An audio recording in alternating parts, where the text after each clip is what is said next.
أشهد أن لا إله إلا الله.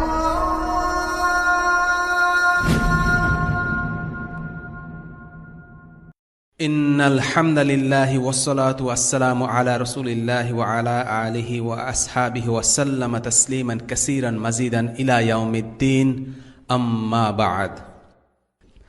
আবু তালেব ছিলেন রাসূলুল্লাহ সাল্লাল্লাহু আলাইহি ওয়াসাল্লামের পলিটিক্যাল প্রোটেকশন, আর খাদিজা ছিলেন তার ঘরের স্বস্তি। এই দুইজন মানুষ যখন বিদায় নিলেন, তখন রাসূলুল্লাহ সাল্লাল্লাহু আলাইহি ওয়াসাল্লামের জন্য সে সময়টা বেশ কষ্টকর হয়ে দাঁড়ায়। আবু তালেবের অনুপস্থিতিতে কুরাইশরা অনেক বেপরোয়া হয়ে ওঠে, যা আমরা আগে আলোচনা করেছি। এর ওপর যখন তাইফের লোকেরা রাসূলুল্লাহ সাল্লাল্লাহু আলাইহি ওয়াসাল্লামকে খুব বাজেভাবে প্রত্যাখ্যান করল, তখন সেটা কষ্টের ওপর আরও কষ্ট যোগ করল। নিরাপত্তাহীনতা, অসহায়ত্ব আর একাকিত্ব যেন রাসূলুল্লাহ সাল্লাল্লাহু আলাইহি ওয়াসাল্লামকে ঘিরে ধরল। আর তখনই ঘটল এক বিস্ময়কর ঘটনা, আল ইসরা ওয়াল মিরাজ। রাসূলুল্লাহ সাল্লাল্লাহু আলাইহি ওয়াসাল্লামের এই কষ্টের সময়ের পরে আল্লাহ তাআলার কাছ থেকে লাভ করলেন এক অনন্য সাধারণ উপহার, যেই উপহার এর আগে কাউকে দেয়া হয়নি, কোনো নবীকে না, কোনো রাসূলকে না, কোনো বান্দাকেও না। কষ্টের পরিমাণ যত বেশি হবে, তার সাথে সাথে আল্লাহ তাআলার পক্ষ হতে অনুগ্রহের পরিমাণও অনেক বেশি হবে। আল ইসরা ওয়াল মিরাজ ছিল আল্লাহর পক্ষ থেকে রাসূলুল্লাহ সাল্লাল্লাহু আলাইহি ওয়াসাল্লামের প্রতি একটি অনুগ্রহ। আল ইসরা ওয়াল মিরাজ ছিল একটি বিস্ময় ভ্রমণ।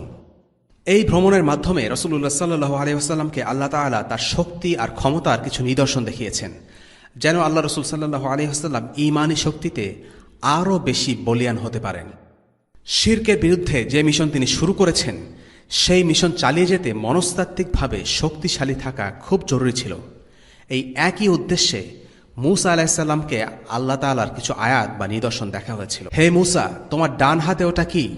সে বলল, এটা আমার লাঠি, আমি এতে ভর দেই। এর সাহায্যে আমি আমার মেষপালের জন্য গাছের পাতা ছেড়ে দেই, আর এতে আমার আরও অনেক কাজ হয়। আল্লাহ বললেন, হে মূসা, ওটা নিক্ষেপ করো। তখন সে তা নিক্ষেপ করল। অমনি তা সাপ হয়ে ছুটোছুটি করতে লাগল। আল্লাহ বললেন, ওটাকে ধরো, ভয় পেও না, আমি সেটাকে এক্ষুনি তার আগের রূপে ফিরিয়ে দেব। আর তোমার হাত বগল দিয়ে টানো, তা ক্ষতিকর নয়, এমন শুভ্রোজ্জ্বল হয়ে বের হয়ে আসবে অন্য আরেকটি নিদর্শন হিসাবে। সূরা তোহা আয়াত 17 থেকে 22। আল ইসরা ওয়াল মিরাজ ছিল রাসূলুল্লাহ সাল্লাল্লাহু আলাইহি ওয়াসাল্লামের জন্য স্বস্তি, সান্ত্বনা এবং প্রস্তুতি। আল্লাহ তাআলা সূরা ইসরা এবং সূরা নজমে এই ভ্রমণের কথা উল্লেখ করেছেন। সুবহানাল্লাযী আসরা বি'আবদিহি লাইলাম মিনাল মাসজিদিল হারাম ইলাল মাসজিদিল আকসাল্লাযী বারাকনা হাওলাহু লিনুরিয়াহু মিন আয়াতিনা ইন্নাহু হুয়াস সামিউল বাসীর। পবিত্র মহান সে সত্তা, যিনি তার বান্দাকে রাতে নিয়ে গিয়েছিলেন আল মসজিদুল হারাম থেকে আল মসজিদুল আকসা পর্যন্ত, যার আশেপাশে আমি বরকত দিয়েছি, যেন আমি তাকে আমার কিছু নিদর্শন দেখাতে পারি। তিনি সর্বশ্রোতা, সর্বদ্রষ্টা। সূরা ইসরা আয়াত 1। এবং লাকাদ রাআ মিন আয়াতি রাব্বিহিল কুবরা, সে তার প্রতিপালকের বড় বড় নিদর্শন দেখেছিল। সূরা আন-নাজম আয়াত 18। এই অসাধারণ ভ্রমণ সম্পর্কে আবুল হাসান আন-নাদভী রাহিমাহুল্লাহ একটি চমৎকার মন্তব্য করেছেন। তিনি বলেন, আল ইসরা কোনো যেনতেন ঘটনা নয়। এই ঘটনার সময়ে আল্লাহ রসুল দেখেছেন আল্লাহর বড় নিদর্শনগুলোকে, নিজ চোখে দেখেছেন আসমান ও জমিনের রাজ্যকে। এসবকে ছাড়িয়ে আল্লাহ রসুল সাল্লাল্লাহু আলাইহি ওয়াসাল্লামের এই ভ্রমণ বিশেষ গুরুত্ব বহন করে। এই ভ্রমণের মধ্যে রয়েছে সুদূর প্রসারী হিকমা। আল ইসরা ঘোষণা করে মুহাম্মদ সাল্লাল্লাহু আলাইহি ওয়াসাল্লাম হলেন মক্কা এবং জেরুসালেম দুই কিবলার নবী। এই ইসরা ঘোষণা দেয় নবী মুহাম্মদ সাল্লাল্লাহু আলাইহি ওয়াসাল্লাম হলেন প্রাচ্য আর পাশ্চাত্যের ইমাম। তিনি হলেন সকল নবীর উত্তরসূরি এবং তিনি হলেন তারপরে আগত সকল প্রজন্মের ইমাম। এই ভ্রমণে নবীরা আল্লাহ রসুল সাল্লাল্লাহু আলাইহি ওয়াসাল্লামের ইমামত্বে সালাহ আদায় করেছিলেন। এই ঘটনা আর কখনো ঘটেনি, যা বলে দেয় আল্লাহ রসুল সাল্লাল্লাহু আলাইহি ওয়াসাল্লামের আনীত বার্তা হলো একটি সার্বজনীন বার্তা, যা সকল যুগ ও কালের জন্য প্রযোজ্য। আল ইসরা ওয়াল মিরাজের ঘটনাটি বিভিন্ন হাদিসে এসেছে এবং প্রতিটি বর্ণনার মধ্যে কিছু পার্থক্য ও নতুনত্ব আছে। আমরা সংক্ষিপ্ত এই যাত্রার সার অংশ তুলে ধরার চেষ্টা করব। রাসূলুল্লাহ সাল্লাল্লাহু আলাইহি ওয়াসাল্লামের বর্ণনায় মিরাজের রাত। আমি তখন আল হিজরে অর্থাৎ কাবার নিকটে অর্ধকোলাকার জায়গাটিতে। আমার কাছে আসলেন একজন ফেরেশতা। তিনি আমার উদরকে উন্মুক্ত করলেন। তারপর হৃৎপিণ্ডকে বের করে এনে ঈমানে পরিপূর্ণ একটি স্বর্ণের পাত্রে রাখলেন। সেটিকে এই পাত্রে ধুয়ে আমার উদরে বসিয়ে দেয়া হলো। এরপর আমার সামনে এমন একটি জন্তু উপস্থিত করা হলো যা আকৃতিতে ঘোড়ার চেয়ে ছোট কিন্তু গাধার চেয়ে বড়। এই জন্তুটি যত দূর সম্ভব দেখা যায় তত দূর পর্যন্ত এক লাফে চলত। আল্লাহ রাসূল সাল্লাল্লাহু আলাইহি ওয়াসাল্লাম এই জন্তুটির অস্বাভাবিক দ্রুততা সম্পর্কে একটি ধারণা দেওয়ার চেষ্টা করেছেন। এই জন্তুর দু চোখ যত দূর যায় সেই পরিমাণ দূরত্ব সে এক ধাপে অতিক্রম করে, অর্থাৎ এটি প্রচণ্ড দ্রুত গতিসম্পন্ন জন্তু ছিল। তার উপর চড়লে মনে হবে পুরো পৃথিবীটা যেন গুটিয়ে মোড়ানো হচ্ছে। জিবরিল আমাকে সেই জন্তুর উপর উঠতে বললেন। এরপর তিনি আমাকে পথ দেখিয়ে নিয়ে গেলেন। তিনি আমাকে জেরুসালেম নিয়ে গেলেন। সেখানে পৌঁছে আমি আমার বাহনটিকে মসজিদের গেটে বেঁধে ভিতরে প্রবেশ করলাম। তারপর সেখানে 2 রাকাত সালাত আদায় করলাম। সেখানে ওই সময় অন্যান্য নবী রাসূলগণও সালাত আদায় করছিলেন এবং এই জামাতের নেতৃত্বে ছিলেন রাসূলুল্লাহ সাল্লাল্লাহু আলাইহি ওয়াসাল্লাম। তিনি ইমামের দায়িত্ব পালন করছিলেন। রাসূলুল্লাহ সাল্লাল্লাহু আলাইহি ওয়াসাল্লাম বলেন, এরপর জিবরিল আমাকে আসমানের দিকে নিয়ে গেলেন। আমরা সবচেয়ে নিচের আসমানের দরজায় পৌঁছলাম। জিবরিল দরজায় টোকা দিলেন। দরজার প্রহরীরা জিবরিলকে জিজ্ঞেস করল, আপনি কে? জিবরিল বললেন, আমি জিবরিল। তারা বলল, আপনার সাথে কে আছেন? জিবরিল বললেন, মুহাম্মদ সাল্লাল্লাহু আলাইহি ওয়াসাল্লাম। তারা বললেন, তাকে কি আসার অনুমতি দেয়া হয়েছে? জিবরিল বললেন, হ্যাঁ। তারা বললেন, তাকে স্বাগতম এবং তার আগমনে আমরা আনন্দিত। প্রহরীরা আনন্দের সাথে গেট খুলে দিল। এখানে লক্ষণীয়, অনুমতি ছাড়া সেখানে ঢুকতে পারে না কেউ, এমনকি রাসূলুল্লাহ সাল্লাল্লাহু আলাইহি ওয়াসাল্লামও পারেননি। গেট খুলে দেওয়ার পর রাসূলুল্লাহ সাল্লাল্লাহু আলাইহি ওয়াসাল্লাম ভিতরে প্রবেশ করলেন। আমি ভেতরে প্রবেশ করে পিতা আদম আলাইহিস সালামকে দেখতে পেলাম। জিবরিল তার সাথে আমাকে পরিচয় করিয়ে দিলেন। জিবরিল বললেন, ইনি আপনার পিতা আদম আলাইহিস সালাম, তাকে সালাম দিন। আমি আসসালামু আলাইকুম বললাম। তিনি আমাকে ওয়ালাইকুম আসসালাম বললেন। এরপর আদম বললেন, আমার পবিত্র পুত্রকে স্বাগতম, পবিত্র রাসূলকে স্বাগতম। আদম আলাইহিস সালাম দেখা পেলেন তার কোটি কোটি সন্তানদের মধ্যে সর্বশ্রেষ্ঠ পুত্র মুহাম্মদ সাল্লাল্লাহু আলাইহি ওয়াসাল্লামের। 1000 বছর পরে সর্বশ্রেষ্ঠ পুত্রের সাথে দেখা করার সুযোগ পাওয়া ছিল পিতা আদমের জন্য এক মহা আনন্দের ঘটনা। রাসূলুল্লাহর জন্য সেই মুহূর্তটি অবশ্যই একটি অভূতপূর্ণ আনন্দময় মুহূর্ত ছিল, কিন্তু তাদের আলাপচারিতার সময় ছিল বেশ অল্প। কেননা রাসূলুল্লাহ সাল্লাল্লাহু আলাইহি ওয়াসাল্লামের হাতে সময় ছিল কম, তার জন্য আরও অনেক কিছু অপেক্ষা করছে। এরপর জিবরিল রাসূলুল্লাহ সাল্লাল্লাহু আলাইহি ওয়াসাল্লামকে নিয়ে দ্বিতীয় আসমানের দিকে রওনা দেন। তারা সেখানকার দরজায় পৌঁছলে আগের মতো প্রহরীরা তাদের পরিচয় জানতে চাইল। পরিচয় পর্ব শেষে তারা দরজা খুলে দিল। নবীজি সাল্লাল্লাহু আলাইহি ওয়াসাল্লাম বলেন, আমি ভিতরে প্রবেশ করে ঈসা আলাইহিস সালাম ও ইয়াহিয়া আলাইহিস সালামের দেখা পেলাম। তারা দুইজন ছিলেন আত্মীয়। রাসূলুল্লাহ সাল্লাল্লাহু আলাইহি ওয়াসাল্লাম বর্ণনা করেন, আমি তাদের সাথে সালাম বিনিময় করলাম, অর্থাৎ নবীরা একে অপরকে আসসালামু আলাইকুম বলে অভিবাদন জানাতেন। এরপর তৃতীয় আসমানের দিকে রওনা দিলাম। সেখানে পৌঁছে দেখা হলো ইউসুফ আলাইহিস সালামের সাথে। ইউসুফ আলাইহিস সালামের সম্পর্কে রাসূলুল্লাহ সাল্লাল্লাহু আলাইহি ওয়াসাল্লাম বলেছেন, তাকে দুনিয়ার সৌন্দর্যের অর্ধেক দেওয়া হয়েছিল। চতুর্থ আসমানে গিয়ে রাসূলুল্লাহ সাল্লাল্লাহু আলাইহি ওয়াসাল্লাম দেখা করলেন নবী ইদ্রিস আলাইহিস সালামের সাথে। নবী করিম সাল্লাল্লাহু আলাইহি ওয়াসাল্লাম বর্ণনা করেন, আমরা এরপর পঞ্চম আসমানে গেলাম। সেখানে হারুন আলাইহিস সালামের সাথে দেখা হলো। মূসা আলাইহিস সালাম ছিলেন ষষ্ঠ আসমানে, তার সাথেও আমার সাক্ষাৎ হয়। রাসূলুল্লাহ সাল্লাল্লাহু আলাইহি ওয়াসাল্লামকে দেখে সালাম বিনিময় ও স্বাগত জানানোর পর মূসা আলাইহিস সালাম কাঁদা শুরু করলেন। কান্নার কারণ জিজ্ঞেস করা হলে তিনি বললেন, এক যুবককে রিসালাতের দায়িত্ব দেয়া হয়েছে আমার পরে, কিন্তু জান্নাতে তার অনুসারীর সংখ্যা আমার চেয়ে বেশি হবে। মুহাম্মদ সাল্লাল্লাহু আলাইহি ওয়াসাল্লামের আবির্ভাবের আগে যে কোনো নবীর চেয়ে মূসা আলাইহিস সালামের অনুসারীর সংখ্যা ছিল সবচেয়ে বেশি। বনী ইসরাইল ছিল সংখ্যার দিক থেকে অন্য সকল মুসলিম জাতি অপেক্ষা সর্ববৃহৎ, কিন্তু মুহাম্মদ সাল্লাল্লাহু আলাইহি ওয়াসাল্লামের উম্মতের সংখ্যা বনী ইসরাইল থেকেও বেশি। এই কারণেই মূসা আলাইহিস সালাম কাঁদছিলেন। মূসা আলাইহিস সালাম ও মুহাম্মদ সাল্লাল্লাহু আলাইহি ওয়াসাল্লামের মধ্যে উম্মতের সংখ্যা নিয়ে প্রতিযোগিতা বিদ্যমান ছিল, কিন্তু এই প্রতিযোগিতার মধ্যে কোনো রকম ঈর্ষাবোধ বা হিংসা ছিল না। তাদের মধ্যে হৃদ্যতাপূর্ণ প্রতিযোগিতা ছিল। মূসা আলাইহিস সালাম ও মুহাম্মদ সাল্লাল্লাহু আলাইহি ওয়াসাল্লামের পরবর্তী কথোপকথন থেকে তা স্পষ্ট হয়। রাসূলুল্লাহ সাল্লাল্লাহু আলাইহি ওয়াসাল্লাম বললেন, এরপর আমাকে নেওয়া হলো সপ্তম আসমানে। সেখানে আমি আমার পিতা ইব্রাহিম আলাইসাল্লামের সাথে সাক্ষাৎ করলাম এবং তার সাথে সালাম বিনিময় করলাম। তারপর আমাকে দেখানো হলো বাইতুল মামুর। অন্য একটি বর্ণনায় এসেছে যে ইব্রাহিম আলাইসাল্লাম বাইতুল মামুরে হেলান দিয়ে দাঁড়িয়েছিলেন। বাইতুল মামুরের নাম কোরআনে উল্লেখ করা আছে। আল্লাহ তাআলা কোরআনে বাইতুল মামুরের শপথ নিয়েছেন। কাবা ঘর যেমন আল্লাহ তাআলার ইবাদত করার জন্য দুনিয়ার বুকে প্রতিষ্ঠিত প্রথম ঘর, বাইতুল মামুরও তেমন। তবে সেখানে ইবাদত করে ফেরেশতারা। মুসলিমরা যেমন কাবার চারপাশে তাওয়াফ করে, তেমনি ফেরেশতারা বাইতুল মামুরে আল্লাহর ইবাদত করে। রাসূলুল্লাহ সাল্লাল্লাহু আলাইহি ওয়াসাল্লাম বলেছেন যে প্রতিদিন বাইতুল মামুরে ৭০,০০০ জন ফেরেশতা যায়, আর তারা কোনোদিনই সেখানে ফিরে আসে না। বাইতুল মামুরে ফেরেশতাদের সংখ্যার কাছে দুনিয়ার মানুষের সংখ্যা কিছুই না। মহাবিশ্বের সর্বত্র ৪ আঙ্গুল পর পর ফেরেশতারা ছড়িয়ে ছিটিয়ে আছে। তারা রুকু অথবা সিজদায় আল্লাহর ইবাদত করছে। এই সুবিশাল সৃষ্টির সামনে মানবজাতির সংখ্যা অতি নগণ্য। ইব্রাহিম আলাইহিস সালাম বাইতুল মামুরে হেলান দিয়ে বিশ্রাম নেয়ার ঘটনাটি বেশ তাৎপর্যপূর্ণ, কারণ তিনি দুনিয়াতে কাবা নির্মাণ করেছিলেন। আল্লাহ তাআলা যখন তাকে দুনিয়া থেকে নিয়ে গেলেন, তখন তাকে ফেরেশতাদের ঘর বাইতুল মামুরে বিশ্রাম নেয়ার সুযোগ দিয়েছেন। এরপর রাসূলুল্লাহ সাল্লাল্লাহু আলাইহি ওয়াসাল্লাম বলেছেন, আমি সেখানে সিদরাতুল মুনতাহা দেখেছি। আরও কিছু দূরে গিয়ে আমি সিদরাতুল মুনতাহায় পৌঁছলাম। সিদরাতুল মুনতাহা একটি গাছ। এটি আসমানের শেষ প্রান্তে অবস্থিত।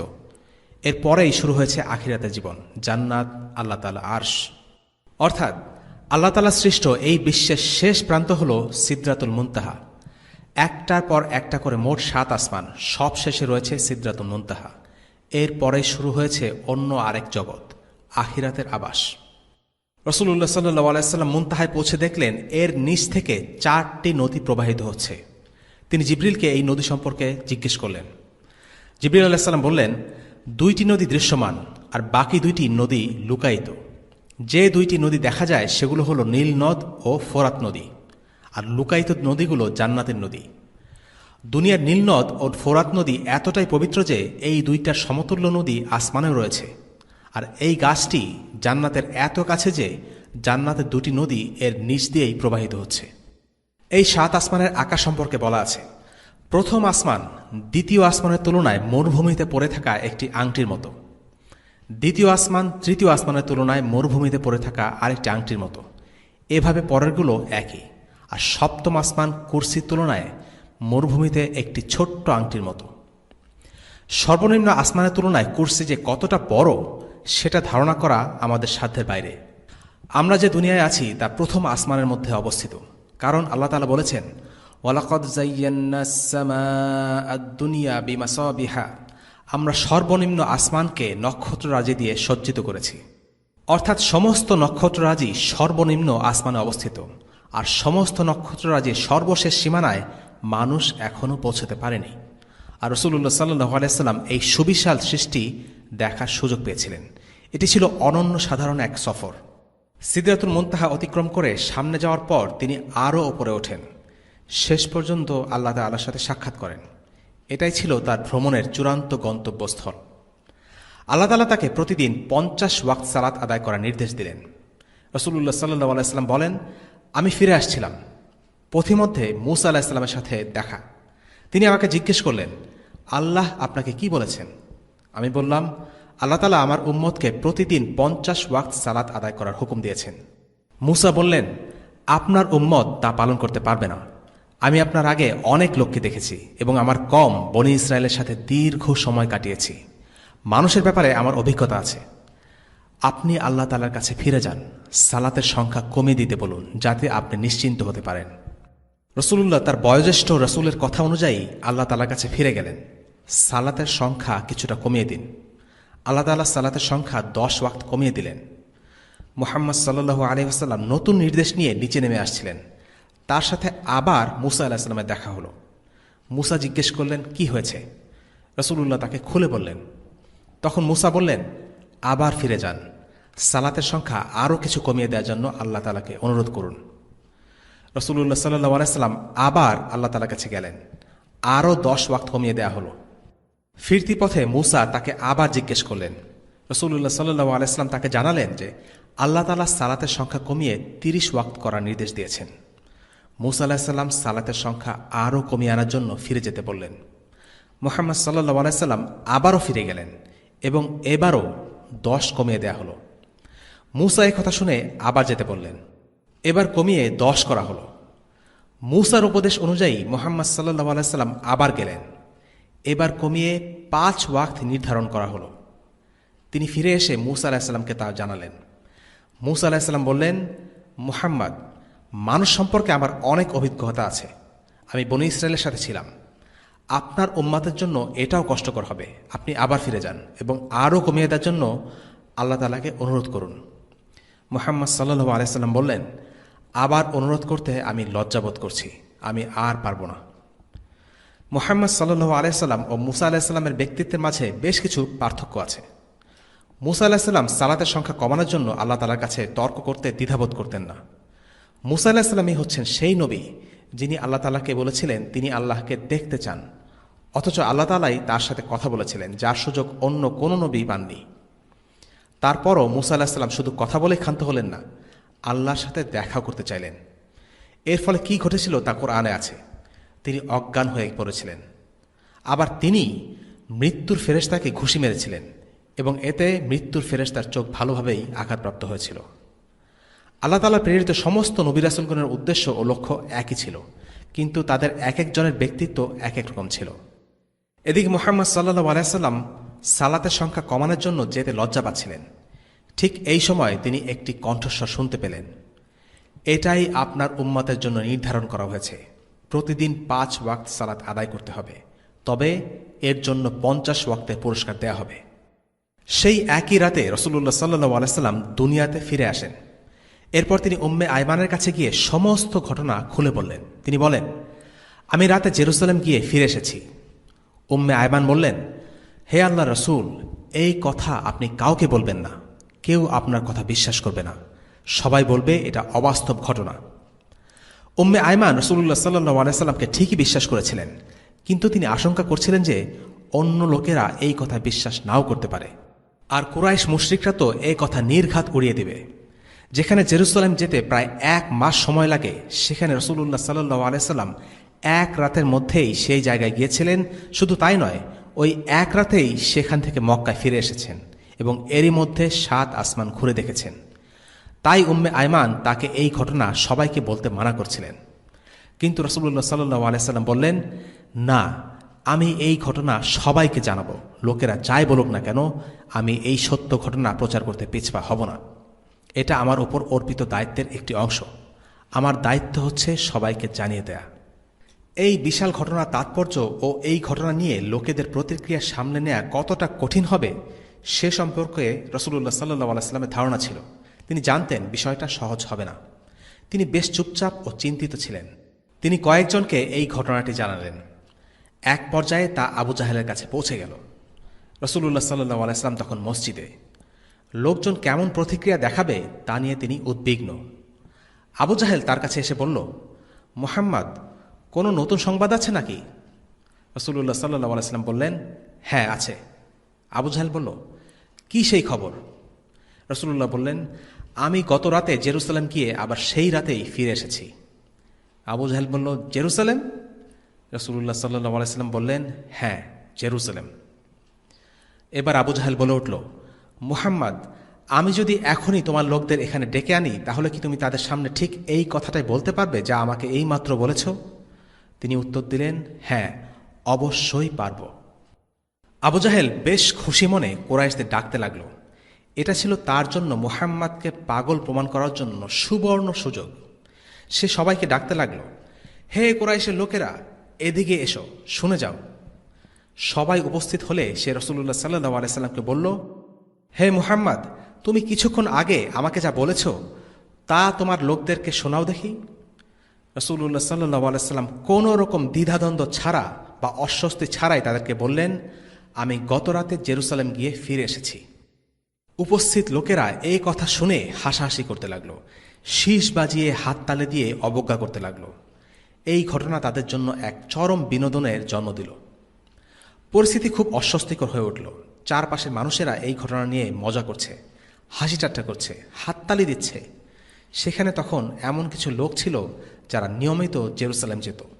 তারা রাসূলুল্লাহ সাল্লাল্লাহু আলাইহি সাল্লামকে মসজিদের বর্ণনা দিতে বলল, জেরুসালেমের বর্ণনা দিতে বলল। রাসূলুল্লাহ সাল্লাল্লাহু আলাইহি সাল্লাম বলেছেন, আমি জেরুসালেমের বর্ণনা দেওয়া শুরু করলাম এবং এক সময়ে আমি আটকে গেলাম। রাসূলুল্লাহ সাল্লাল্লাহু আলাইহি সাল্লাম সেখানে খুব বেশি সময় কাটাতে পারেননি, তাই তিনি ওই জায়গার খুঁটিনাটি বর্ণনা মনে করতে পারছিলেন না। এরপর রাসূলুল্লাহ সাল্লাল্লাহু আলাইহি সাল্লাম বলেছেন, তখন আল্লাহ তাআলা আমাকে জেরুসালেম দেখালেন এবং আমি এর বিস্তারিত বর্ণনা তাদেরকে শোনাতে লাগলাম, প্রতিটা পাথরের, প্রতিটা ইটের। তখন লোকেরা অবাক হয়ে গেল, তারা স্বীকার করতে বাধ্য হল যে তিনি একেবারে নিখুঁত বর্ণনা দিয়েছেন। তবে ইবনে ইসহাকের আরেকটি বর্ণনায় অন্য একটি জিনিসও উল্লেখ করা আছে।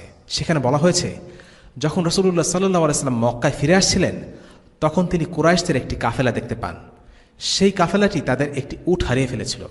রাসূলুল্লাহ সাল্লাল্লাহু আলাইহি সাল্লাম ভ্রমণকালে উপরে ছিলেন, তাই তিনি তাদের হারানো উটটি দেখতে পেয়ে তাদেরকে বলেছিলেন, তোমাদের হারানো উটটি এই জায়গাতে আছে। কাফেলার লোকেরা বুঝতে পারছিল না যে এই আওয়াজ কোথা থেকে আসছে। এরপর তিনি নিচে নেমে তাদের পানির পাত্র থেকে পানি খেয়েছিলেন। এই কাফেলার বর্ণনা তার মনে ছিল।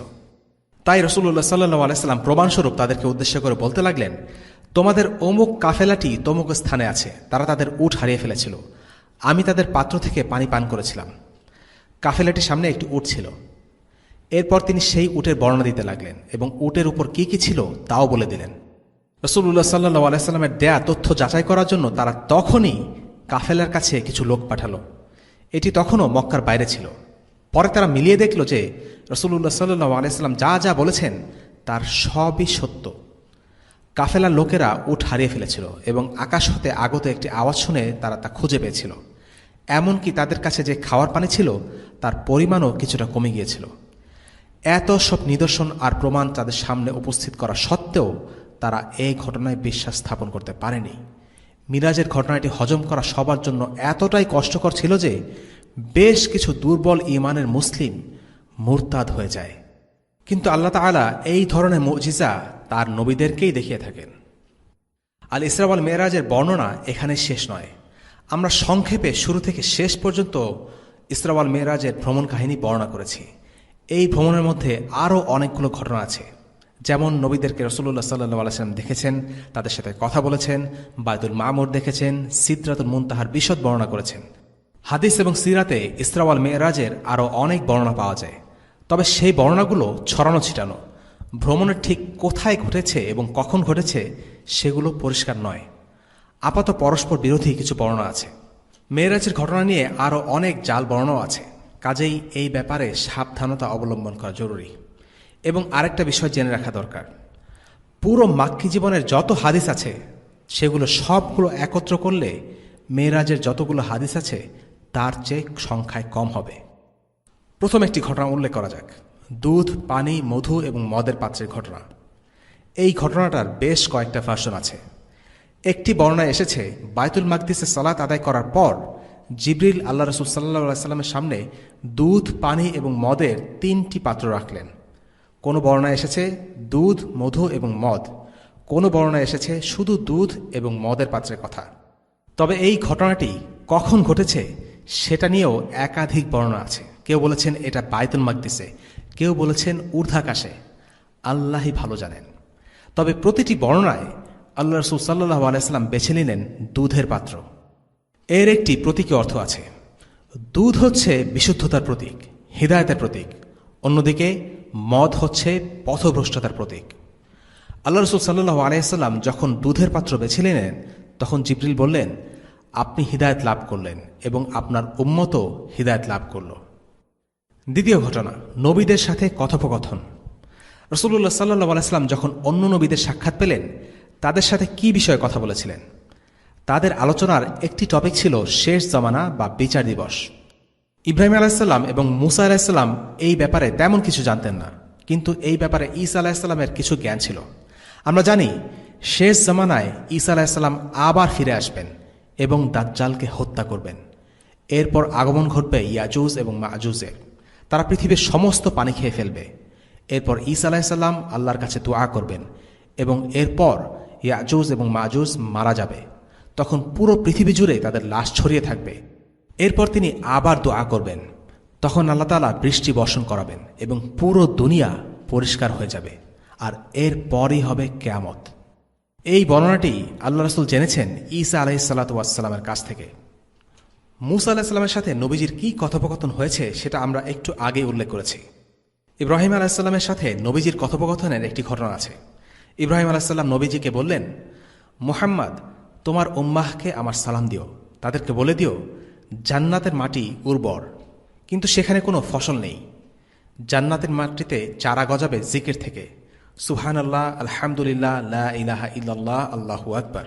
অর্থাৎ আমরা যদি একবার করে একটি তাসবিহ পাঠ করি তাহলে জান্নাতে একটি করে গাছ জন্ম নেবে। নবীরা দেখতে কেমন ছিলেন সেটা আমরা এই ইসরা ওয়াল মিরাজের বর্ণনা থেকে জানতে পারি। সিরাতে ইবন হিশামে বর্ণিত ইবন ইসহাক বলেন, ইমাম জুহরি সাঈদ ইবন মুসাইয়্যিব রাহিমাহুল্লাহ থেকে বর্ণনা করেন যে রাসূলুল্লাহ সাল্লাল্লাহু আলাইহি সাল্লামের সফরে ইব্রাহিম আলাইহিসসালাম, মুসা আলাইহিসসালাম এবং ঈসা আলাইহিসসালামকে দেখে এসে সাহাবায়ে কেরামের কাছে তাদের আকার আকৃতিও বর্ণনা করেছিলেন।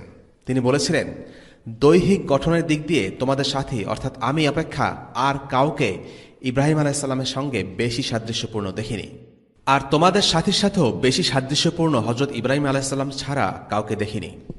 আর মুসা আলাইহিসসালাম সম্পর্কে বলেন, তিনি বাদামি বর্ণের দীর্ঘকায়, হালকা পাতলা, কোকড়া চুল বিশিষ্ট উন্নত নাসিকাযুক্ত লোক, অনেকটা আজদের শাখাগোত্র শানুয়ার লোকদের মতো। আর তিনি ঈসা আলাইহিসসালাম সম্পর্কে বলেন, তিনি তো লাল বর্ণের মাঝারি আকৃতির লোক, তার চুল ছিল সোজা, চেহারায় অনেক তিল ছিল, মনে হচ্ছিল তিনি যেন সবে গোসলখানা থেকে বের হয়েছেন, মাথা থেকে পানি পড়ছিল, অথচ তার মাথায় কোনো পানি ছিল না। তোমাদের মধ্যে উরওয়া ইবনে মাসউদ সাকাফি তার সাথে বেশি সাদৃশ্যপূর্ণ। ৩ নম্বর ঘটনা, সিদরাতুল মুনতাহা।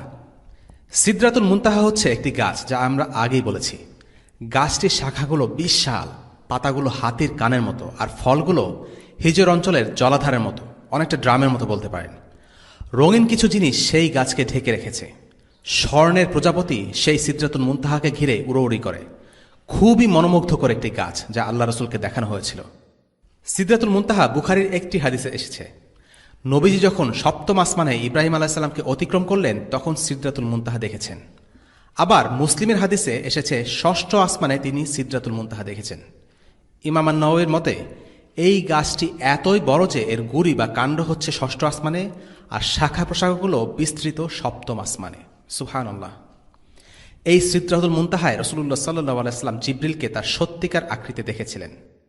জিবরিলের সত্যিকারের আকৃতিতে তার আছে ৬০০ পাখা, এক একটি পাখা আসমান থেকে জমিন পর্যন্ত বিস্তৃত। আল্লাহ তাআলা কোরআনে বলেন, وَلَقَدْ رَآهُ نَزْلَةً أُخْرَى عِندَ سِدْرَةِ الْمُنْتَهَى عِندَهَا جَنَّةُ الْمَأْوَى إِذْ يَغْشَى السِّدْرَةَ مَا يَغْشَى مَا زَاغَ الْبَصَرُ وَمَا طَغَى لَقَدْ رَأَى مِنْ آيَاتِ رَبِّهِ الْكُبْرَى। নিশ্চয়ই সে তাকে আরেকবার দেখেছিল সিদরাতুল মুনতাহার নিকট, যার কাছে অবস্থিত বসবাসের জান্নাত। যখন গাছটি যা দিয়ে ঢেকে থাকার তা দিয়ে ঢাকা ছিল, তার দৃষ্টি এদিক সেদিক যায়নি এবং সীমাও অতিক্রম করেনি। নিশ্চয় সে তার রবের বড় বড় নিদর্শনসমূহ দেখে এসেছে। সূরা আন-নজম আয়াত ১৩ থেকে ১৮। এই ভ্রমণে নবীজি এবং জিবরিলের মধ্যে দূরত্ব ছিল ২ ধনুকের কম, যা কোরআনে আল্লাহ তাআলা উল্লেখ করেছেন।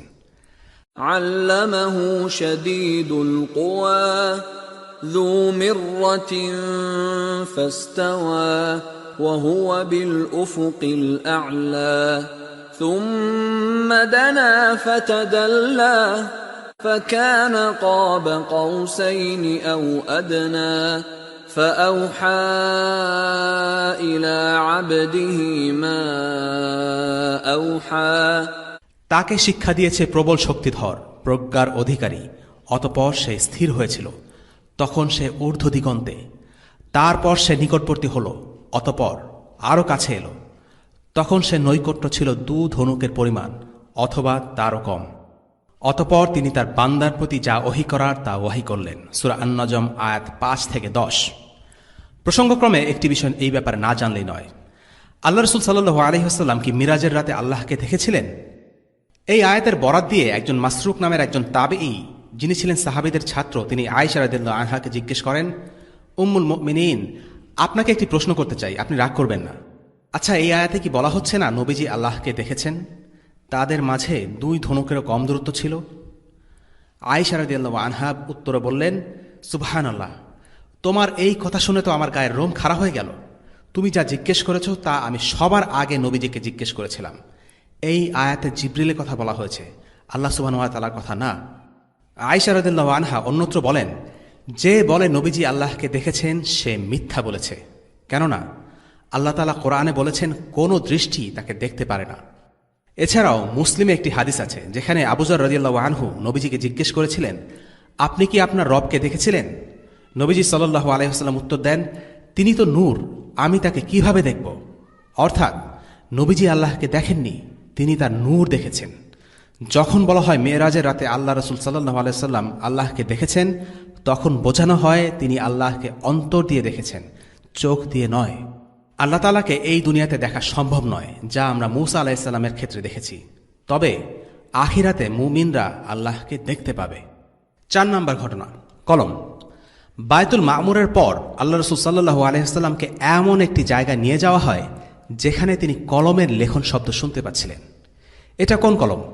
এটা হচ্ছে আল্লাহ তাআলার প্রথম সৃষ্টি, যা আমরা আল্লাহ রাসূল সাল্লাল্লাহু আলাইহি ওয়াসাল্লামের একটি হাদিস থেকে জানি। কিয়ামত পর্যন্ত যা কিছু হবে তার সব কিছু এই কলম দিয়ে লেখা হয়ে গেছে। আল্লাহ রাসূল সাল্লাল্লাহু আলাইহি ওয়াসাল্লাম যখন কলমের লেখা শব্দ শুনতে পাচ্ছিলেন, তখন তিনি এমন এক অবস্থানে যেখানে তার সাথে আর কেউ ছিল না, এমনকি জিবরিলও নন। এটা আল্লাহ রাসূল সাল্লাল্লাহু আলাইহি ওয়াসাল্লামের প্রতি আল্লাহর বিশেষ এক অনুগ্রহ যে তিনি এমন এক স্থানে উন্নীত হয়েছিলেন যেখানে আর কেউ কখনো যাবার অনুমতি পায়নি। 5 নম্বর ঘটনা, মুমিনাতু আলে ফিরআউনের কাহিনী। মেরাজের এক পর্যায়ে সম্ভবত যখন নবীজিকে জান্নাত দেখানো হচ্ছিল, তখন নবীজি সাল্লাল্লাহু আলাইহি ওয়াসাল্লাম খুব মনোমুগ্ধকর একটি ঘ্রাণ পেতে থাকেন। তিনি জিবরিলের কাছে জানতে চাইলে জিবরিল বললেন, এ হল ফিরআউনের কন্যার চুল আঁচড়ানো দাসী ও তার সন্তানদের সুগন্ধ। সেই দাসী ছিলেন ফিরআউনের মেয়ের পার্সোনাল বিউটিশিয়ান বা হেয়ার ড্রেসার। তার কাজ ছিল ফিরআউনের মেয়ের চুল আঁচড়ানো। একবার চুল আঁচড়ানোর সময় হাত থেকে চিরুনিটা পড়ে যায়। তখন তিনি বললেন, বিসমিল্লাহ। বিসমিল্লাহ বলে তিনি চিরুনিটি তুলে নিলেন। ফিরআউনের মেয়ে বলল, আমার বাবার কথাই তো বললে নাকি? সেই দাসী তখন উত্তর দিলেন, না, আমার এবং তোমার বাবার রব হচ্ছেন আল্লাহ, আমি তার নাম নিয়েছি। ফিরআউনের মেয়ে রেগে আগুন হয়ে গেল। কি বললে তুমি? আমি এখনই আমার বাবাকে জানাচ্ছি তুমি আল্লাহর নাম নিয়েছ। ফিরআউনের মেয়ে ছিল ফিরআউনের মতোই আরেক জালিম। ফিরআউন যখন ঘটনাটি জানল, তখন সেই দাসী আর তার বাচ্চা কাচ্চাদের শাস্তি দিতে চাইল। সে আদেশ করল, তামার তৈরি একটি গরুর মূর্তি বানিয়ে পুড়িয়ে গরম করা হোক, আর সেখানে সেই দাসী এবং তার বাচ্চা কাচ্চাদের ছুঁড়ে মারা হবে। সেই দাসী ভয় পেলেন না। ফিরআউনকে বললেন, ঠিক আছে, তোমার কাছে একটা অনুরোধ আছে। ফিরআউন জিজ্ঞেস করল, কি অনুরোধ? সেই দাসী, সেই মুমিনা বললেন, আমি চাই আমার এবং আমার বাচ্চা কাচ্চাদের মৃত্যুর পর আমাদের হাড়গোড় এক করে একই কাফনে রেখে যেন দাফন করা হয়। ফিরআউন বলল, ঠিক আছে, এতটুকু তুমি চাইতেই পারো। ফিরআউন রাজি হল। এরপর এক এক করে সেই মুমিনা দাসী নারীর সব কটা বাচ্চাকে গরম তামার মধ্যে ছুঁড়ে হত্যা করা হলো। বাকি থাকলো সবচেয়ে ছোট দুধের শিশুটি। তার চেহারা দেখে মা যেন কিছুটা দমে গেলেন, কিছুটা যেন পিছিয়ে গেলেন। তখন সেই শিশুটি কথা বলে ওঠে। তার মাকে বলে, মা, এগিয়ে যাও, নিশ্চয়ই এই দুনিয়ার শাস্তি পরকালের শাস্তির চাইতে কম তীব্র। এই কথায় মা দৃঢ়তা পেলেন। এরপর মা এবং দুধের শিশু দুইজনকেই হত্যা করা হলো। ঘটনাটি বর্ণনা করার পর ইবনে আব্বাস বলেন, 4 জন শিশু দোলনায় কথা বলে উঠেছিল। তারা হল ঈসা ইবনে মারিয়াম, জুরাইজের সঙ্গী, ইউসুফের সাক্ষী এবং ফিরআউনের কন্যার দাসীর পুত্র। এই মুমিনা নারীর ঈমান এতটাই গভীর আর তীব্র ছিল যে আল্লাহ তাআলা জান্নাতকে সুবাসিত করেছেন তার সম্মানে। নিশ্চয়ই আল্লাহর জন্য নিজেকে বিলিয়ে দেওয়ার বিনিময়ের কোনো তুলনা নেই। 6 নম্বর ঘটনা, সূরা বাকারার শেষ 2 আয়াত। আমরা জানি কোরআনের আয়াত নিয়ে নবীজির কাছে অবতীর্ণ হতেন জিবরিল, কিন্তু কোরআনের 2টি আয়াত আছে যেই 2টি আয়াত সরাসরি আল্লাহ তাআলা নবীজিকে দিয়েছেন। এই দুটো হলো সূরা বাকারার শেষ 2টি আয়াত। অর্থাৎ এই 2টি আয়াত জমিনে নাজিল হয়নি, বরং নবীজি যখন মেরাজে সপ্তাকাশে ভ্রমণ করেছিলেন তখন এই 2টি আয়াত স্বয়ং আল্লাহ তাকে দিয়েছেন। এই আয়াত দুটির অনেক ফজিলত আছে। এই আয়াত দুটোর ব্যাপারে একটি হাদিসে রাসূলুল্লাহ সাল্লাল্লাহু আলাইহি ওয়াসাল্লাম বলেন, যে ব্যক্তি ঘুমানোর আগে এই দুটি আয়াত পড়বে, এই আয়াত দুটি তার জন্য যথেষ্ট হয়ে যাবে। এর একাধিক অর্থ হতে পারে। কেউ বলেছেন এই আয়াত শয়তান থেকে রক্ষা করে, কেউ কেউ বলেছেন এই আয়াত পড়লে তাহাজ্জুদ আদায়ের সওয়াব পাওয়া যায়। আমরা একটু আগেই উল্লেখ করেছি মেরাজের ঘটনা নিয়ে অনেক জাল বর্ণনা প্রচলিত আছে। তার মধ্যে একটি বহুল প্রচলিত জাল ঘটনা হচ্ছে, যখন রাসূলুল্লাহ সাল্লাল্লাহু আলাইহি সাল্লাম আল্লাহর সাথে দেখা করতে যান, তখন আল্লাহ জিজ্ঞেস করেন, তুমি আমার জন্য কি এনেছো? এবং রাসূলুল্লাহ সাল্লাল্লাহু আলাইহি সাল্লাম উত্তর দিলেন, আত্তাহিয়াতু লিল্লাহি ওয়াসসালাওয়াতু, এই দোয়াটি, অর্থাৎ তাশাহুদ, যেটা আমরা নামাজে পড়ে থাকি। কিন্তু বিজ্ঞ উলামাদের মতে এই ঘটনার কোনো ভিত্তি নেই। আরও একটি মজার ব্যাপার হচ্ছে, মালিকি এবং শাফিঈ মাযহাবে একটু ভিন্নভাবে আত্তাহিয়াতু পড়ার প্রচলন আছে। যেমন মালিকি মাযহাবে আত্তাহিয়াতু লিল্লাহ ওয়াজ্জাকিয়াতু লিল্লাহ এভাবে শুরু করা হয়। শাফিঈ মাযহাবে আত্তাহিয়াতু লিল মুবারাকাতু ওয়াসসালাওয়াতু এভাবে শুরু করারও প্রচলন রয়েছে। সুতরাং যেই দোয়াটি আমরা নামাজে পড়ি এবং যেটা আল্লাহ রাসূল সাল্লাল্লাহু আলাইহি সাল্লাম আল্লাহর কাছে বলেছিলেন, সেটা আসলে পরিবর্তন হবার সম্ভাবনা খুবই কম। অতএব এরকম ভিত্তিহীন কাহিনী বর্ণনা করা থেকে আমাদের সাবধান থাকতে হবে। যাই হোক, আমরা ইসরা ওয়াল মিরাজের ঘটনা থেকে কিছু শিক্ষণীয় বিষয় নিয়ে আলোচনা করার চেষ্টা করব সংক্ষেপে। 1 নম্বর, রাসূলুল্লাহ সাল্লাল্লাহু আলাইহি সাল্লামের বক্ষ বিদীর্ণ করার ঘটনা 2 বার ঘটেছে। যখন তিনি হালিমা সাদিয়ার কাছে ছিলেন, তখন প্রথমবার এই ঘটনাটা ঘটে। সে সময় তার বয়স ছিল একদম কম। আর দ্বিতীয়বার ঘটে আল ইসরা ওয়াল মিরাজের সময়। এখানে ইসরা মানে হলো রাতের ভ্রমণ, আর মেরাজ অর্থ আরোহণ করা। বক্ষ বিদীর্ণ হবার ঘটনা, তার হৃৎপিণ্ডে পরিশুদ্ধ হবার ঘটনা যেগুলো হাদিসে আছে, সেগুলো আমরা আক্ষরিক অর্থে বিশ্বাস করি। আল্লাহ রাসূল সাল্লাল্লাহু আলাইহি সাল্লামের এই যাত্রা ছিল একটি সত্যিকারের যাত্রা, অর্থাৎ তার শরীর এবং আত্মা দুটোই এই ভ্রমণে অংশ নেয়। কেউ কেউ মনে করেন এটা ছিল একটা স্বপ্ন, তবে এই মতটি সঠিক নয়। যদি স্বপ্নই হতো তাহলে এতটা মিরাকল হতো না এবং কুরাইশরা বিষয়টা নিয়ে তামাশা করত না। 2 নম্বর, মূসা আলাইহিস সালামের সাথে রাসূলুল্লাহ সাল্লাল্লাহু আলাইহি সাল্লামের কথোপকথনের বেশ গুরুত্বপূর্ণ কিছু বিষয়ের দিকে ইঙ্গিত করে। আল্লাহ তাআলা যখন 50 ওয়াক্ত সালাত আদায় করার নির্দেশ দিলেন, তখন মুহাম্মদ সাল্লাল্লাহু আলাইহি সাল্লাম তা মেনে নিয়েছিলেন। কিন্তু পরবর্তীতে মূসা আলাইহিস সালামের সাথে তার দেখা হলে তিনি তাকে বলেছেন, আপনার উম্মত তা পালন করতে পারবে না।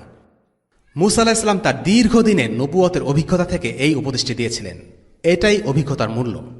তাত্ত্বিক জ্ঞানই সবকিছু নয়, অভিজ্ঞতারও প্রয়োজন আছে।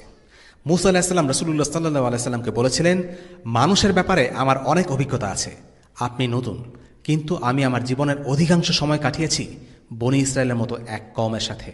তাই বলছি, আপনার উম্মত এত সালাত আদায় করতে পারবে না, আপনি গিয়ে তা কমিয়ে আনুন।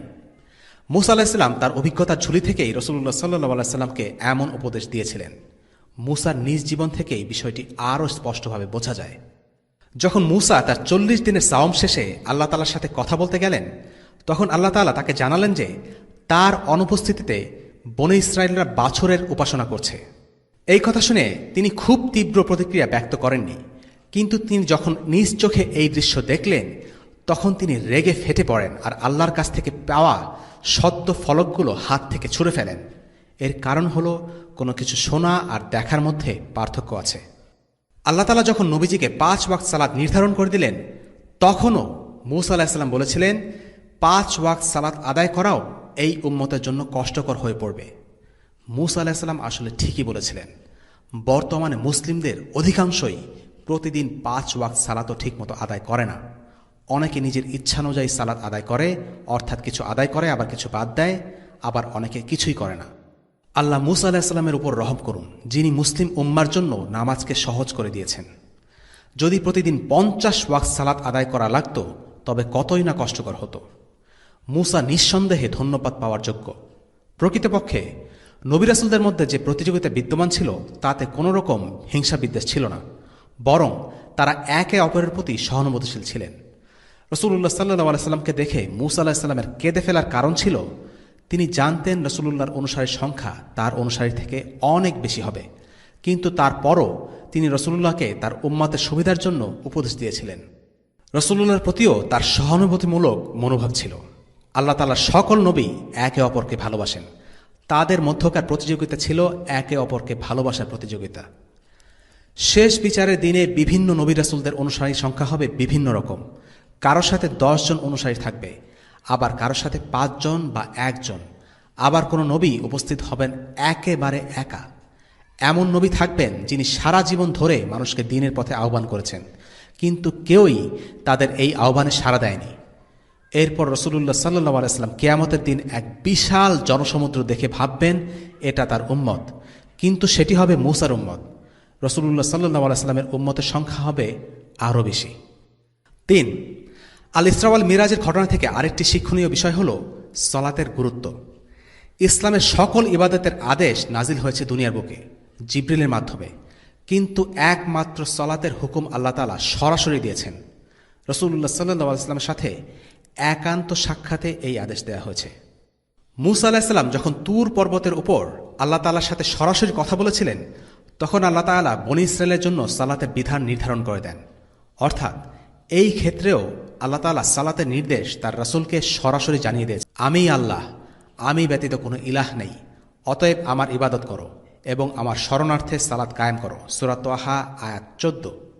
আর ওই সময়ে মূসা আলাইহিস সালাম রিসালাতের দায়িত্ব পেয়েছিলেন। 40 বছর বয়সে রসুল হওয়ার পরপরই মূসাকে সালাতের নির্দেশ দেওয়া হয়েছিল। প্রথমে লা ইলাহা ইল্লাল্লাহ এবং পরে সালাতের নির্দেশ। এতেই বোঝা যায় সালাত মুসলিমদের জন্য কতটা গুরুত্বপূর্ণ। রাসূলুল্লাহ বলেছেন, মুমিন ও কাফেরদের মধ্যে পার্থক্য হল সালাত আদায় না করা। এমনকি ঠিক সময় সালাত আদায় না করাও একটি গুনাহ। অপদার্থ বংশধররা এলো, তারা সালাত নষ্ট করল এবং কুপ্রবৃত্তির অনুবর্তী হল। সুতরাং তারা অচিরেই পথভ্রষ্টতা প্রত্যক্ষ করবে। সূরা মারিয়াম আয়াত 58। যারা সালাতকে অবহেলা করেছে, অর্থাৎ সালাত আদায় করেনি, আল্লাহ তাআলা তাদের জন্য জাহান্নামের ওয়াদা করেছেন। ইবনে আব্বাস এই আয়াতের ব্যাপারে বলেছেন যে এখানে ওইসব লোকদের কথা বলা হয়নি যারা কিনা সালাত একদমই আদায় করে না, বরং সেসব লোকদের কথা বলা হয়েছে যারা অর্ধেক সালাত আদায় করে। ইবনে খাত্তাব রাহিমাহুল্লাহ বলেছেন, যদি কোনো ব্যক্তি ফরজ সালাত ইচ্ছাকৃতভাবে ছেড়ে দেয়, তবে সেই ব্যক্তি ইসলাম থেকে বের হয়ে গেল। যদিও আলিমদের মধ্যে এই ব্যাপারে কিছুটা মতপার্থক্য আছে, কিন্তু এই ব্যাপারে সবাই একমত যে সালাত ইসলামের সবচেয়ে গুরুত্বপূর্ণ বিধান। এই বিধান থেকে কেউই পার পাবে না। আর্থিক সামর্থ্য বা সাথে যাওয়ার মতো কেউ না থাকলে হজ মাফ করে দেয়া হয়। অসুস্থতা বা বয়সজনিত সমস্যার কারণে সাওম মাফ করে দেয়া হয়েছে। আর নির্দিষ্ট পরিমাণ সম্পদ না থাকলে কাউকে যাকাত আদায় করতে হয় না। কিন্তু কোনো অবস্থাতেই সালাত ছেড়ে দেয়া যাবে না। কেউ যদি দাঁড়িয়ে সালাত আদায় করতে না পারে, তবে সে বসে আদায় করবে। বসে আদায় করতে না পারলে শুয়ে আদায় করবে। শুয়ে আদায় করতে না পারলে আঙ্গুল দিয়ে ইশারায় সালাত পড়বে। আর যদি তাও না করতে পারে, তাহলে চোখের ইশারায় সালাত আদায় করবে। অবস্থা যাই হোক না কেন, সালাত আদায় করতেই হবে। যতক্ষণ জ্ঞান আছে, সালাত আদায়ের ক্ষেত্রে কোনো ছাড় নেই।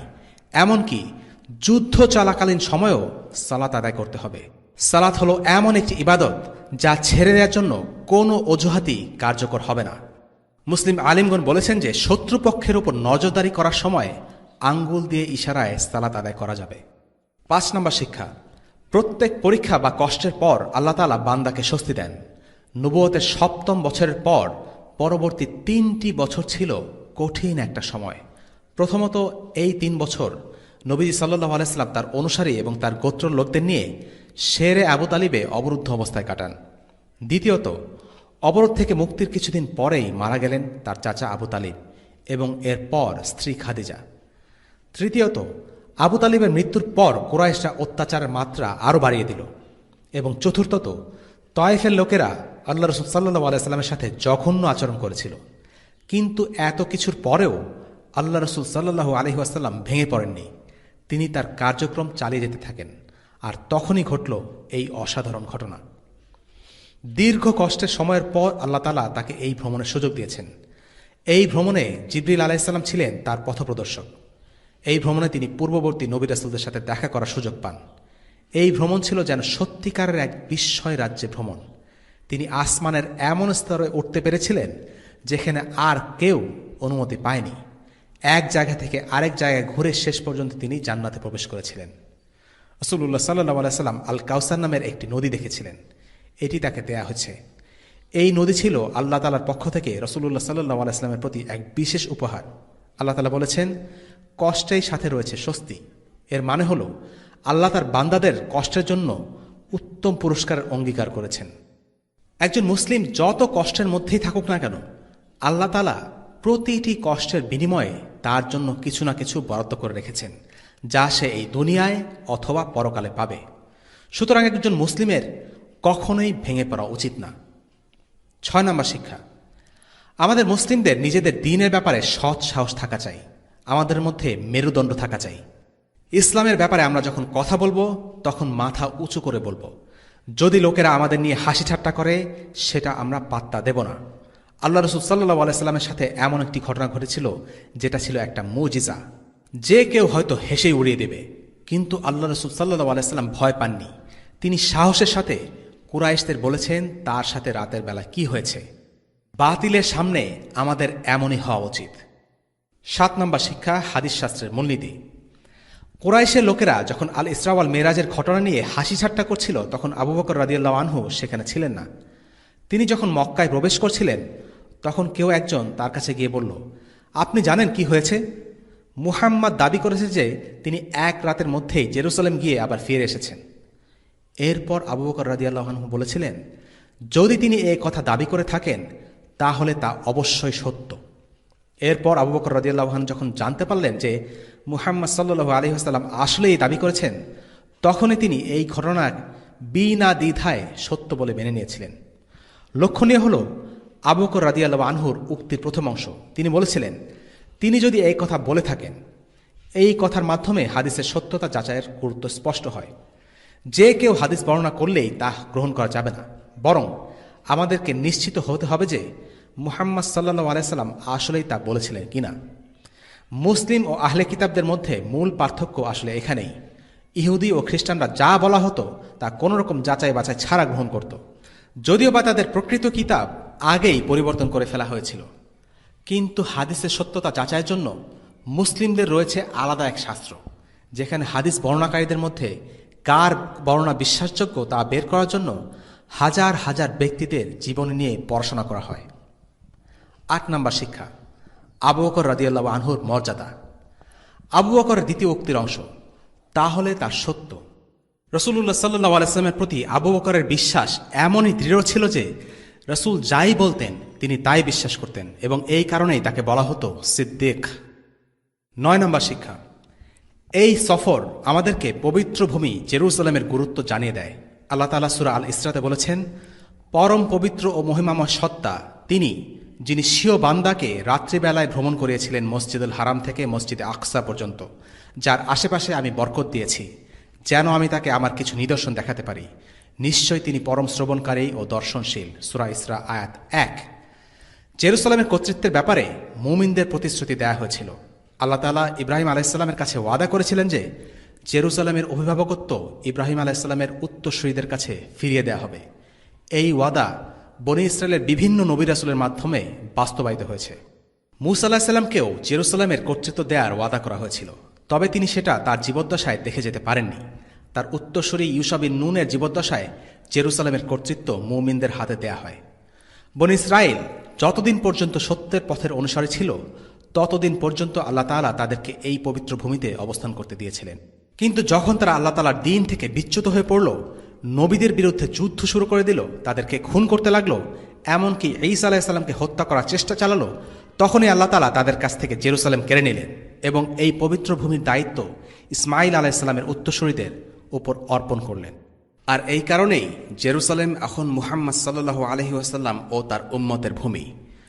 যুগ যুগ ধরে নবী রাসূলগণ যে বাণী প্রচার করেছেন, সর্বশেষ রাসূল মুহাম্মদ সাল্লাল্লাহু আলাইহি ওয়াসাল্লাম সেই একই বাণীরই বাহক। এখন তিনি আদম আলাইহিস সালামের সমস্ত সন্তানের নেতা। যে কারণে বনী ইসরায়েলকে জেরুসালেমে কর্তৃত্ব দেয়া হয়েছিল, সেই একই কারণে উম্মতে মুহাম্মাদীকে জেরুসালেমের কর্তৃত্ব দেয়া হয়েছে। কারণটি ছিল তাওহীদ।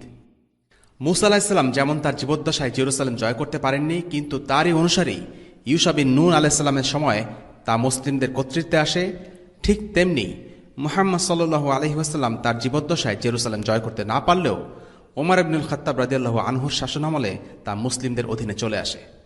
জেরুসালেমের তৎকালীন ধর্মীয় ও রাজনৈতিক নেতৃবৃন্দ মুসলিমদের সাথে যুদ্ধ করার সাহস করেনি।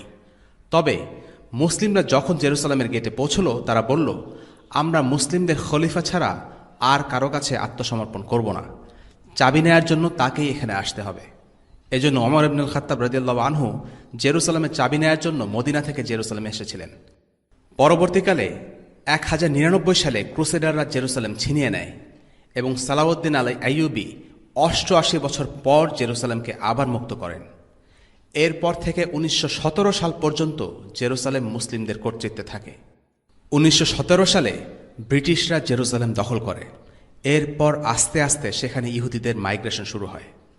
প্রথমে ব্রিটিশ সরকার, পরবর্তীতে আমেরিকার সরকার এই পুরো প্রক্রিয়াটাকে স্পন্সর করে। তারা ইহুদিদেরকে অস্ত্রশস্ত্র দিয়ে সাহায্য করে। 1930 সালের পর থেকে ইহুদিদের সাথে ফিলিস্তিনের মুসলিমদের সংঘাত শুরু হয়। শেষ পর্যন্ত 1948 সালে ইহুদিরা নিজেদের স্বাধীন রাষ্ট্র গঠন করে এবং ফিলিস্তিনের মুসলিমদের নিজ ভূমি থেকে তাড়িয়ে দেয়। আর এরপর থেকে এখন পর্যন্ত জেরুসালেম ইহুদিদের দখলে।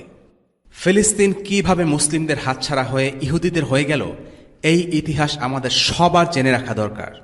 সময় স্বল্পতার কারণে আমরা খুব সংক্ষেপে এই আলোচনাটি দীর্ঘ করলাম না। মসজিদুল হারাম, মসজিদ আন নববী এবং মসজিদুল আকসা, এই তিনটি হল ইসলামের পবিত্র তিনটি মসজিদ।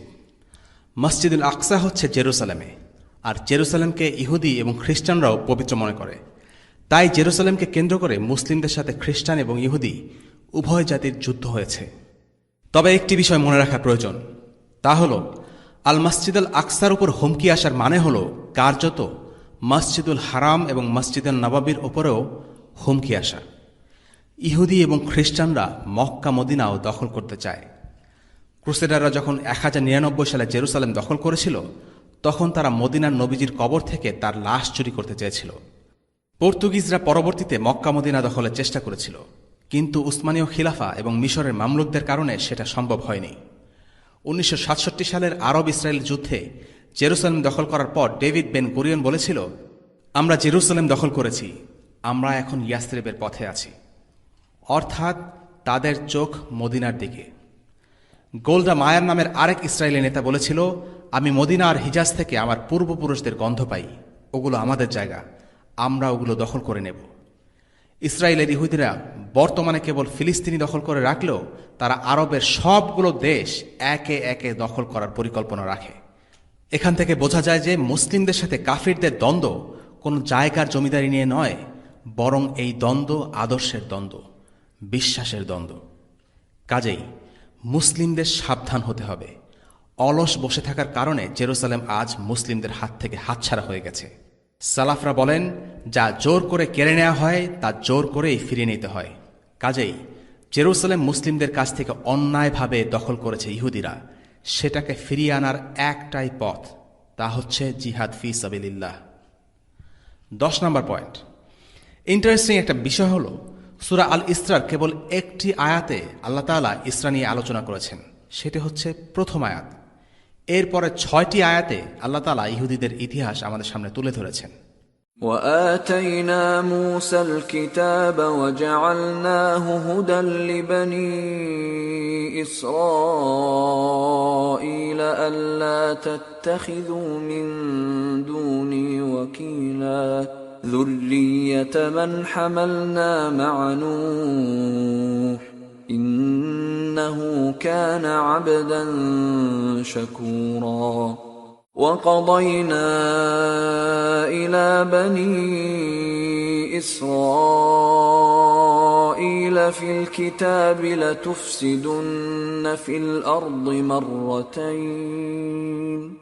لتفسدن في الأرض مرتين ولتعلن علوا كبيرا فإذا جاء وعد أولاهما بعثنا عليكم عبادا لنا أولي بأس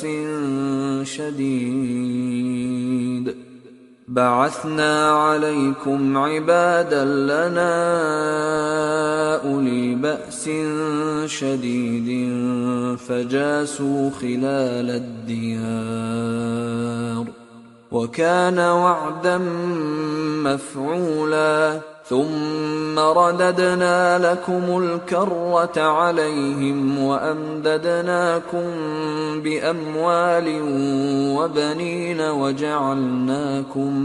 وجعلناكم أكثر نفيرا إن أحسنتم أحسنتم لأنفسكم وإن أسأتم فلها فإذا جاء وعد الآخرة ليسوءوا وجوهكم وليدخلوا المسجد كما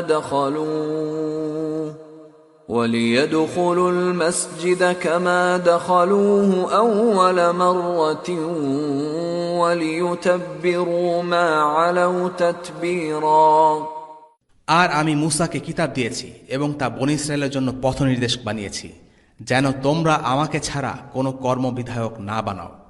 সে তাদের বংশধর যাদেরকে আমি নূহের সাথে আরোহণ করিয়েছিলাম। নিশ্চয়ই সে ছিল কৃতজ্ঞ বান্দা। আর আমি বনী ইসরায়েলকে কিতাবে সিদ্ধান্ত জানিয়েছিলাম যে তোমরা জমিনে দুবার অবশ্যই ফাসাদ করবে এবং অধ্যত দেখাবে মারাত্মকভাবে। অতঃপর যখন এই দুইয়ের প্রথম ওয়াদা আসলো, তখন আমি তোমাদের উপর আমার কিছু বান্দা পাঠালাম যারা কঠোর যুদ্ধবাজ। অতঃপর তারা ঘরে ঘরে ঢুকে ধ্বংসযজ্ঞ চালালো, আর এই ওয়াদা পূর্ণ হওয়ারই ছিল। তারপর আমি তাদের বিরুদ্ধে তোমাদের জন্য পালা ঘুরিয়ে দিলাম, ধন সম্পদ ও সন্তান সন্ততি দিয়ে তোমাদেরকে মদত করলাম এবং জনবলে তোমাদেরকে সংখ্যাধিক্যে পরিণত করলাম। তোমরা যদি ভালো কাজ করো তবে নিজেদের জন্যই ভালো করবে, এবং যদি মন্দ করো তবে তা নিজেদের জন্যই। এরপর যখন পরবর্তী ওয়াদা এলো, তখন অন্য বান্দাদের প্রেরণ করলাম যাতে তারা তোমাদের চেহারাসমূহ মলিন করে দেয়, আজ যেন মসজিদে ঢুকে পড়ে যেমন ঢুকে পড়েছিল প্রথমবার, যাতে সম্পূর্ণরূপে ধ্বংস করে দেয় যা ওদের কর্তৃত্বে ছিল। সূরা আল ইসরা আয়াত 2-7। সূরা ইসরায় আল্লাহ তাআলা ইহুদিদের দুটো বিপর্যয়ের কথা উল্লেখ করেছেন।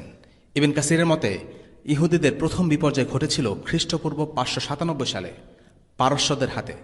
তার মতে পারস্যের রাজা বাখতানসার ইহুদিদের রাজ্য ধ্বংস করে দেওয়ার জন্য ক্যাম্পেইন শুরু করে। তার বাহিনীরা ইহুদিদের রাজ্যকে ধ্বংস করে দেয় এবং ইহুদিরা চতুর্দিকে পালিয়ে যায়। এই আয়াতে দ্বিতীয় যে বিপর্যয়ের কথা বলা হয়েছে সেটা ঘটেছিল 70 খ্রিস্টাব্দে, আর এটা এবার পারস্যের হাতে নয়, সেটা রোমানদের হাতে। পারস্যের হাতে ছিন্ন ভিন্ন হবার পর ইহুদিরা কোনোভাবে নিজেদের রাজত্ব পুনঃপ্রতিষ্ঠা করতে সক্ষম হয়, কিন্তু রোমান জেনারেল টিটুস তাদের উপর হামলা চালায় এবং তাদের মন্দির ধ্বংস করে দেয়। ইহুদিরা এবারও পালিয়ে যায়। দুইবারই তারা পালিয়ে আরবের দিকে চলে আসে, আর এভাবেই আরবে ইহুদিদের বসবাসের সূচনা। বহু বছর পর ইহুদিরা আবারও নিজেদের একটি রাজ্য প্রতিষ্ঠা করতে সক্ষম হয়েছে। প্রশ্ন হচ্ছে, এই রাজ্য কি স্থায়ী হবে? উত্তর হচ্ছে না। তাদের প্রথম বিপর্যয় হয়েছিল পারস্যের হাতে, দ্বিতীয় বিপর্যয় হয়েছিল রোমানদের হাতে, আর তৃতীয় বিপর্যয় হবে মুসলিমদের হাতে। শেষ জামানায় মুসলিমদের সাথে ইহুদিদের প্রচণ্ড যুদ্ধ হবে এবং ইহুদিরা সেই যুদ্ধে পরাজিত হবে। প্রশ্ন আসতে পারে, ইহুদিদের সাথে মুসলিমদের অনেকগুলো যুদ্ধ হয়েছে এবং মুসলিমরা সেসবে পরাজিত হয়েছে, কিন্তু শেষ জামানার সেই যুদ্ধে মুসলিমরা কিভাবে জয়লাভ করবে, কেন জয়লাভ করবে? এর উত্তরে বলতে হয়, ইহুদিদের সাথে আগে যে যুদ্ধগুলো হয়েছে সেগুলো কোনো সুস্পষ্ট উদ্দেশ্য নিয়ে সংঘটিত হয়নি, জাতীয়তাবাদ কিংবা অন্য কোনো আদর্শের জন্য সংঘটিত হয়েছে, ইসলামের পতাকা তলে হয়নি, লা ইলাহা ইল্লাল্লাহ কায়েম করার জন্য হয়নি। মুসলিম দেশের শাসকরা সেই যুদ্ধ করেছিল রাজনৈতিক স্বার্থে, তাদের আনুগত্য আল্লাহ সুবহানাহু ওয়া তাআলার প্রতি ছিল না। প্রকৃত মুসলিম উম্মাহ এখনও ইহুদিদের সাথে যুদ্ধ করেনি, যার কারণে আগের যুদ্ধগুলোতে ইহুদিরা বিজয়ী হয়েছিল, কিন্তু ভবিষ্যতে সেই যুদ্ধটি হবে ভিন্ন রকম। এই বিজয় আসার কারণ হল, মুসলিমরা এই যুদ্ধ এই কারণে করবে যে তাদের সত্যিকারের পরিচয় হলো তারা মুসলিম। হাদিস থেকে আমরা জানি, সেই যুদ্ধে ইহুদিরা পাথরের পেছনে, গাছের পেছনে লুকিয়ে আশ্রয় খুঁজবে, আর তখন পাথর আর গাছগুলো মুসলিমদের বলে উঠবে, হে মুসলিম, হে আব্দুল্লাহ, আমার পেছনে একজন ইহুদি আছে, তাকে হত্যা করো। শুধু গারকাত গাছ চুপ করে থাকবে। আমরা দেখতে পাচ্ছি পাথর অথবা গাছ মুসলিম সৈন্যদের মুসলিম হিসেবে সম্বোধন করবে, আব্দুল্লাহ হিসেবে সম্বোধন করবে। পাথর বা গাছ হে আরব, হে ফিলিস্তিনি, হে বাঙালি এভাবে সম্বোধন করবে না, বরং মুসলিম বাহিনীর সদস্যরা যে দেশ বা যে অঞ্চলের হোক না কেন, গাছ বা পাথর তাকে মুসলিম বা আব্দুল্লাহ বলে সম্বোধন করবে। অর্থাৎ মুসলিমরা যখন জাতীয়তাবাদকে ছুঁড়ে ফেলে মুসলিম পরিচয় নিয়ে যুদ্ধ করবে, তখন তারা ইহুদিদের সাথে জয়ী হবে। ওসল্লাল্লাহু আলা সাইয়্যিদিনা মুহাম্মদ ওয়া আলা আলিহি ওয়া আসহাবিহি ওয়া সাল্লাম। আলহামদুলিল্লাহি রাব্বিল আলামিন। আসসালামু আলাইকুম ওয়া রাহমাতুল্লাহি ওয়া বারাকাতুহু।